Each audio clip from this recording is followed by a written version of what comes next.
আদমকে জান্নাত থেকে বিচ্ছিন্ন করার জন্যই আমার আবির্ভাব।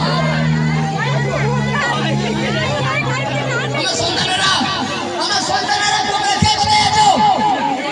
যাও এখন এই পৃথিবীতে ছড়িয়ে ছিটিয়ে বলো, আর তোমাদের শক্তি দিয়ে এই বনি আদমকে সঠিক পথ থেকে বিচ্ছিন্ন করে দাও।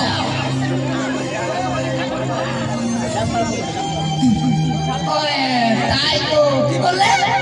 তাই তো, আমরা কি শয়তানি করব? এই পৃথিবীতে তো বড় শয়তান রয়েছে। এই রমজান মাস গেল, এই রমজান মাসে প্রত্যেক জিনিসের দাম বেড়ে যায়।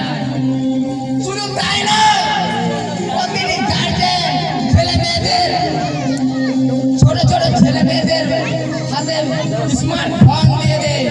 ভালো তো কিছু শিখে না,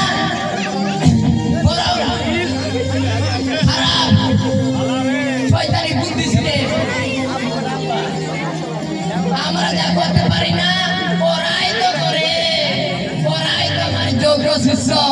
আমি পিঠে থাপ্পড় মেরে বলছি সাব্বাস সাব্বাস, তোরাই তো আমার প্রজন্ম, তোরাই তোমার প্রজন্ম, তোরাই তোমার প্রজন্ম। ঠিক আছে,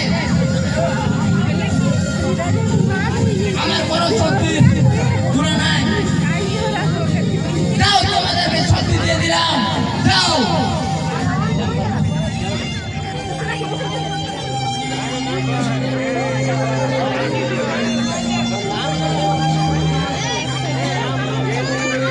যাও, যাও, তোমাদেরকে শক্তি দিয়ে দিলাম, যাও। এই বনি আদমকে সঠিক পথ থেকে বিচ্ছিন্ন করে দাও। ইহ,